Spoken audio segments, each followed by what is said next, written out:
Rahman Rahim, Your Highness, Your Excellencies, ladies and gentlemen, it gives me a great pleasure to welcome you all this morning at a Renewable Energy Forum opening ceremony. I would like to take this opportunity to express my sincere thanks to the Bahrain Center for Strategic International and Energy Studies for organizing the event, and would like to express the Kingdom University's honor of collaborating with the Center and the Flensburg University of Applied Sciences in holding this event. This forum comes at a decisive time for Bahrain to diversify its energy resources and invest in a more sustainable future with the aim of formulating an energy strategy depending more on renewable energy. Throughout history, the quest for various forms of energy led mankind to the discoveries of alternative ways of harnessing the energy resources. With any new form of energy discovered or harnessed becoming an alternative energy resource to the old form. Mankind has harnessed both the non-renewable energy resources such as wood, coal, oil, and gas, and the renewable sources of wind, solar, and water. The first windmills appeared in China in 200 BC. In the 1970s, the term alternative energy took a different meaning to what was previously perceived, evolving to our modern understanding as energy derived from resources that are regenerative or cannot be depleted. Today, we can say the main renewable energy sources are water, hydro, tidal, wave power, thermal gradients in ocean water, biomass, geothermal, solar, and wind.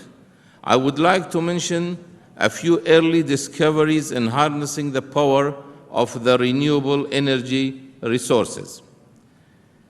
In 1861, August invented the first active steam engine powered by the sun. In 1839, William Grove invented the first hydrogen fuel cell. In 1888, Charles Brush built the first windmill to generate electricity. In 1904, Fields in Italy built the first plant to convert geothermal heat into energy. In 1953, Bell Laboratories in the United States made the first solar cell capable of generating electricity. In 2009, Sky Spark, a two-seat sun-powered aeroplane, reached the record speed of 250 kilometers per hour.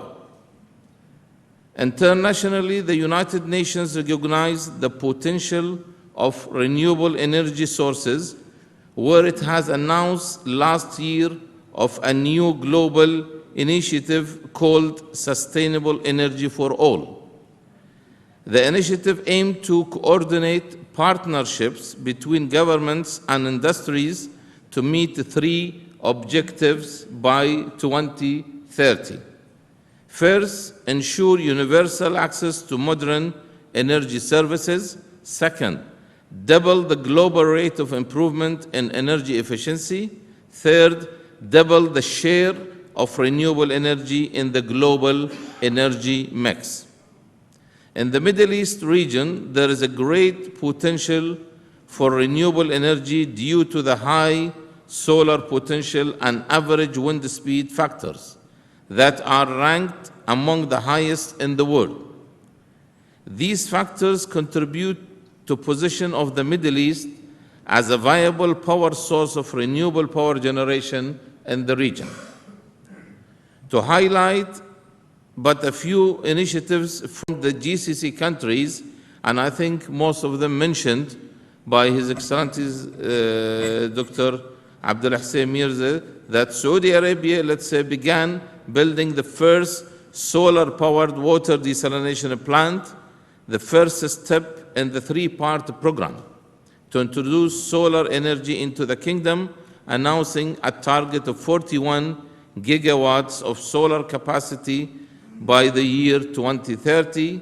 Qatar is in the works for a few solar-related manufacturing activities to producing 3,500 megawatt of solar-based generation capacity by 2030. UAE announced a $3.26 billion investment in solar power over the next 3 years.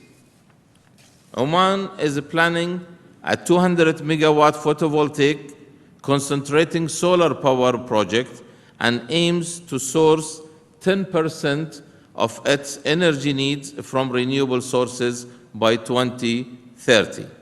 Kuwait envisions a 5% contribution by solar energy to their national electricity demand. While in the Kingdom of Bahrain, I think most of the activities are mentioned previously.